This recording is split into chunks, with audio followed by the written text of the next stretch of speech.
నమస్తే. నేను మీ గోపి. వెల్కమ్ బ్యాక్ టు మనంటి. ప్రస్తుతం మనతో పాటు ఉన్నారు మా పొలిటికల్ ఎడిటర్ కట్టా కార్తిక్ గారు ఉన్నారు. ఆయనతో మాట్లాడదాం. కార్తిక్ గారు నమస్తే అండి. నమస్తే గోపి. సో ఈరోజు ఉదయం హైదరాబాద్‌లో మైహోమ్ భుజాలో గన్నవరం మాజీ ఎమ్మెల్యే వల్లభనేని వంశీని అయితే అరెస్ట్ చేయడం జరిగింది. ఆయన మీద ఒక కేసు నిమిత్తం కొరకు ఆయనైతే ఈరోజు అరెస్ట్ చేయడం జరిగింది. అరెస్ట్ చేసిన తర్వాత ఆయన మీద కొత్త కొత్త ఆరోపణలు, కొత్త కొత్త కేసులు కూడా ఆయన మీద పెట్టబోతున్నారు అన్నట్టుగా కొన్ని వార్తలు వస్తున్నాయి. దాని మీద మీ వివరణ? ఇప్పుడు నిద్రపోతున్న ఎద్దుని రేపు తన్నించుకోవడం అంటే ఏంటో తెలుసా? హ్మ్. వల్లభనేని వంశీ ఉదంతం చూస్తే మనకి యాస్తి ఇది అనిపిస్తుంది. నిజానికి ఆంధ్రప్రదేశ్ పోలీసులేమి వల్లభనేని వంశీని ఈ రోజు అరెస్ట్ చేద్దాం అనుకోలే. కానీ అరెస్ట్ చేపించుకునేలా వల్లభనేని వంశీనే చేసుకున్నాడు. హ్మ్. తన మీద కేసులున్నాయి. పర్టికులర్‌గా గన్నవరం టీడీపీ ఆఫీస్ మీద దాడి చేపించిన కేసు. ఆ దాడి చేపించిన సమయంలో అక్కడే ఉన్నటువంటి అంటే టీడీపీ ఆఫీసులో అకౌంటెంట్‌గా పనిచేస్తున్న సత్యవర్ధన్ అనే ఒక దళిత యువకుడిని కులం పేరుతో దూషించి కొట్టారు అనేటువంటి ఆరోపణల మీద కూటమి అధికారంలోకి వచ్చిన తర్వాత అతను కేసులు పెట్టాడు. ఓకే. ఒకటి టీడీపీ ఆఫీస్ మీద దాడి చేపించిన వల్లభనేని వంశీ అనుచరులే తన మీద కులం పేరుతో దూషించారు, నన్ను కొట్టారు అని చెప్పి కేసు పెట్టాడు.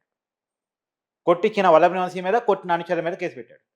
ఇప్పుడు ఆ కేసులు ఇవాళ కాకపోయినా రేపు వల్లభనేని వంశీకి ఇబ్బందికరంగా మారే అవకాశం ఉంటుంది. ఎందుకంటే ఎస్టీ కేసు ఉంది. అంటే కులం పేరుతో దూషించడం, కొట్టడం, దళితుడిని కాబట్టి ఎస్టీ కేసు పెట్టుకున్నాడు. ఎస్టీ కేసు దాదాపు 7 సంవత్సరాల పైన జైలు శిక్ష పడే కేసు. ఓకే. కాబట్టి ఆ కేసులో ఇరుక్కుంటే రాజకీయంగా వల్లభనేని వంశీకి చాలా ఇబ్బంది.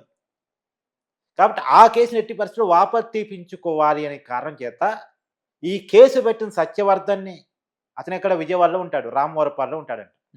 అతన్ని కిడ్నాప్ చేపించి అతని మీద దాడి చేసి అతన్ని బెదిరించేసి మెడ మీద కత్తి పెట్టేసి నువ్వు ఆ కేసు వాపసు తీసుకుంటే బాగుంటుంది, లేకపోతే నీకు ప్రాణహాని ఉంటుంది అని ఒక బెదిరించేసి తీసుకుంటే కేసు వాపసు తీసుకుంటే కొన్ని డబ్బులు కూడా ఇస్తామని ఏదో ఆశ చూపించేసి మొత్తంగా ఆ కేసు వాపసు తీసుకుంటారని అతనితో ఒప్పించేలా చేసుకొని తర్వాత మళ్ళీ అతను వాపసు తీసుకుంటాడో లేదో అని ఒక భయంలో అతను వాళ్ళ కాల్లోనే కోర్టుకు తీసుకెళ్ళి వాళ్ళ అనుచరులతో పంపించేసి మా అనుచరులు లోపలే ఉంటారు, నువ్వు కేసు తప్పుగా పెట్టాను, అప్పుడు టీడీపీ వాళ్ళు బలవంతంగా పెట్టించారు, నా మీద ఎవరు కులం పేరుతో దూషించలేదు, నన్ను ఎవరు దాడి చేయలేదు, నన్ను ఎవరు కొట్టలేదని చెప్పాలని చెప్పించేసి నిజానికి అతను చెప్పేలా చెప్పాడు కూడా.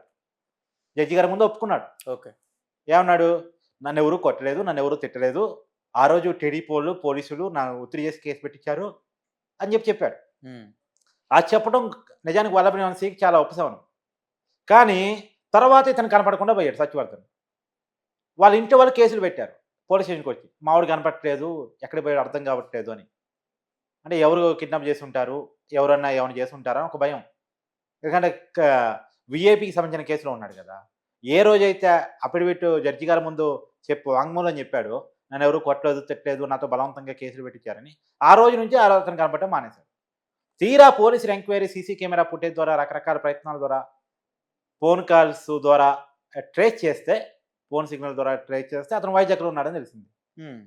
ఎందుకు వైజాగ్ వెళ్ళారు, ఎవరు వైజాగ్ పంపించారు అనేది కనుక అతను పట్టుకొని ఆరాధిస్తే తెలిసిందంటే వల్లభనేని వంశీయే అతన్ని వైజాగ్ పంపించాడు. ఎందుకంటే ఇక్కడ ఉంటే మళ్ళీ పోలీసులు కూపీ లాగుతారు, మళ్ళీ ఇవాళ కాకపోయినా రేపు చెప్తాను, నన్ను బలవంతంగా చెప్తానని చెప్పేసి అతను కొన్నాళ్ళ పాటు కనపడకుండా చేయాలి అని చెప్పేసి వైజాగ్లో దాచారు అనేది అతను చెప్పాడు. ఓకే. ఈ కేసు వాపసు తీసుకోవడానికి కూడా వాళ్ళు నన్ను బెదిరించారు, అందుకే వాపసు తీసుకోవాల్సిన తప్పనిసరి పరిస్థితిలో పడ్డాను, నా ప్రాణం నేను బతకాలి అంటే కేసు వాపసు తీసుకోవాల్సిన తప్పనిసరి పరిస్థితిలో పడ్డానని అతను ఇవాళ కేసు పెట్టడం ఫలితంగా వల్లభనేని వంశీ అరెస్ట్ అయ్యాడు. ఇప్పుడు రోడ్డు మీద పోయేటువంటి పెంటని మేదేసుకున్నాడు వల్లభనేని వంశీ. నిజానికి కిడ్నాప్ ఒకటి కార్తిక్ గారు, బయట ఒక వార్త నడుస్తుంది, పాత కేసులు కూడా మరలా ఇప్పుడు వెలికి తీస్తున్నారు. ఈ వెలికి తీయడంలో ప్రధాన పాత్ర పోషిస్తుంది వెనకమాల నుండి జగన్ గారు అంటున్నారు. దానికి ఏమంటారు? జగన్ ఇరికిస్తున్నట్టుగా ఉన్నట్టుగా కొన్ని వార్తలు వస్తుంది, దానికి ఏమంటారు? జగన్ ఎందుకు ఇరికిస్తాడు? జగన్కి అవసరం కానీ జగనే ఇరుక్కునేటట్టు ఉన్నాడు, ఆయన ఎవరు ఇరికిస్తాడు అంటే వార్తలు చెప్తాను. సరే, వార్తలు రకరకాలుగా వస్తుంటాయి, సరే ఆ వార్తల ఆధారంగా మనం అనాలిసిస్ చేయలేం. కానీ నిజానికి అరెస్టు కావాల్సిన పరిస్థితుల్లో వల్లభనేని వంశీనే పడ్డాడు. కిడ్నాప్ చేయటం, బెదిరించటం, దాడి చేయటం ఇవన్నీ తప్పు కదా. ఒక దళిత యువకుని బెదిరించి కేసు వాపసు తీపించుకోవాలనే కుతూహలం ఏదైతుందో అది ఇవాళ అరెస్టుకు కారణమైంది. నిజానికి గన్నవరం టీడీపీ ఆఫీస్ మీద జరిగిన దాడి కేసులో అతను ముందస్తు బెయిల్ ఉంది, అరెస్ట్ కాకపోడు. కాకపోతే ఎస్టీ కేసు అది తేలిన రోజు అరెస్ట్ అయ్యాడు. కానీ ఇప్పుడు దాడి చేయడం ఫలితంగా ముందుగానే అరెస్ట్ అయ్యాడుగా, రెండుకి రేవడైపోయింది కదా. ఇప్పుడు పాత కేసులు వస్తున్నాయి. పాత కేసులు ఏంటి? 100 కోట్ల రూపాయల గ్రావెల్ కుంభకోణం చేశాడు. 100 కోట్ల రూపాయల మట్టిని కుంభకోణం చేశాడు. అంటే పర్మిషన్స్ లేకుండా తన డ్రైవర్ పేరు మీద, తన కాడ ఉన్న పని మనుషుల పేరు మీద కూడా కాంట్రాక్ట్ పెట్టేసి మట్టిని దొవ్వేసి కుంభకోణం చేశాడు. గ్రావెల్‌ని తినేసి కుంభకోణం చేశాడు. దాదాపు అదొక 100 కోట్లు, ఇదొక 100 కోట్లు, మొత్తం 200 కోట్ల రూపాయల కుంభకోణం అతని మీద ఇప్పుడు అభియోగాలున్నాయి. అవును. కొండల్ని, గుట్టల్ని తవ్వేశాడు అని చెప్పేసి అనేక అభియోగాలు అతని మీద ఉన్నాయి. ఇది పక్కన పెట్టేస్తే అతను కొంతమంది మీద దాడి చేశాడు. ఇప్పుడు టీడీపీ పట్టాభిరామ్ మీద దాడి చేపించాడు. ఆ రోజు 100 మంది టీడీపీ కార్యకర్తల మీద కేసు పెట్టాడు. తర్వాత దొంతి చిన్న అని అతన్ని ఇంటి మీద దాడి చేపించాడు టీడీపీ నాయకుడు. అతను లేడని తెలిసి వాళ్ళ భార్య మీద దాడి చేపించాడు. మరి మహిళ మీద దాడి చేయడం తప్పు కదా. ఆ కేసు ఒకటి ఇప్పుడు నమోదు కాబోతా ఉంది. తర్వాత మాధవిరెడ్డి ఎవరు కడప ఎమ్మెల్యేగా ఉన్నారు.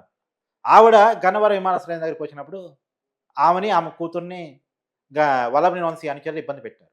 వల్లభనేని వంశీ ఆదేశాల మేరకు కోడ్ ఉల్లంఘనకి పాల్పడుతున్నాడు వల్లభనేని వంశీ అని అడిగినందుకు వాళ్ళ మీద దాడి చేశారు.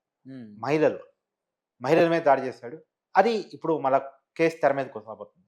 అంటే ఇప్పుడు కేసులు చూడు, ఒకటి కుంభకోణాల కేసులు, గ్రావెల్ కుంభకోణం, మట్టి కుంభకోణం, తర్వాత దాడులు, పట్టాభిరాము, దొంతి చిన్న భార్య మాధవరెడ్డి, ఇవన్నీ రాబోతా ఉన్నాయి. ఇవి కాక గతంలో అతను ఇండస్ట్రీల మీద కూడా దాడి చేశాడు. అంటే అభివృద్ధి వ్యతిరేకి. అవునా?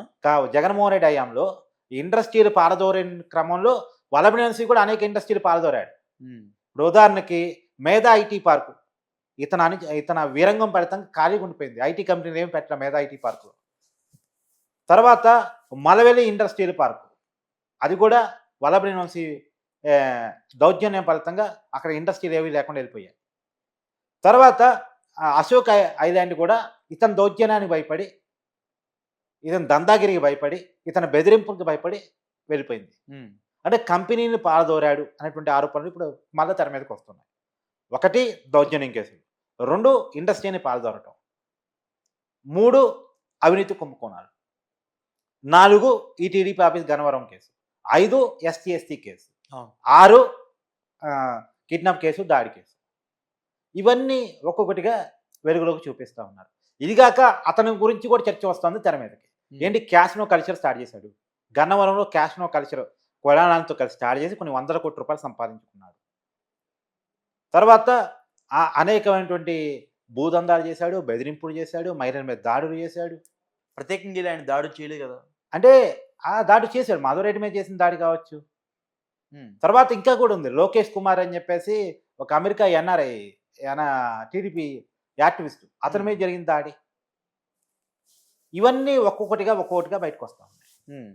ఇప్పుడు వల్లభనేని వంశీ కనుక జైలుకి వెళ్తే అతని మీద పెట్టిన కేసులు కూడా చాలా క్లియర్గా ఉన్నాయి. అంటే దాదాపు అన్నీ కూడా 10 సంవత్సరాల వరకు జైలు శిక్షలు పడే కేసులు, నాన్ బెయిలబుల్ కేసులు.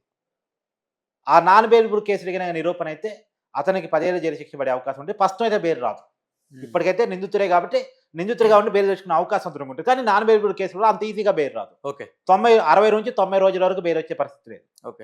కాబట్టి ఇవి కాక 60 నుంచి 90 రోజుల్లో బెయిల్ వచ్చే క్రమంలో ఇంకో 2వ కేసు పెడతారు. అప్పుడు మళ్ళీ ఆ కేసులో మళ్ళీ అరెస్ట్ అయ్యి మళ్ళీ జైలుకి వెళ్తారు. మరి ఎన్నాళ్ళు జైల్లో ఉంచుతారు టీడీపీ వాళ్ళని చూడాలి. ఎందుకంటే చేయని నేరానికే చంద్రబాబు నాయుడిని 50 రోజుల పైగా జైల్లో ఉంచారని టీడీపీ నాయకులు భావిస్తూ ఉంటారు కదా, చెప్తా ఉంటారు కదా.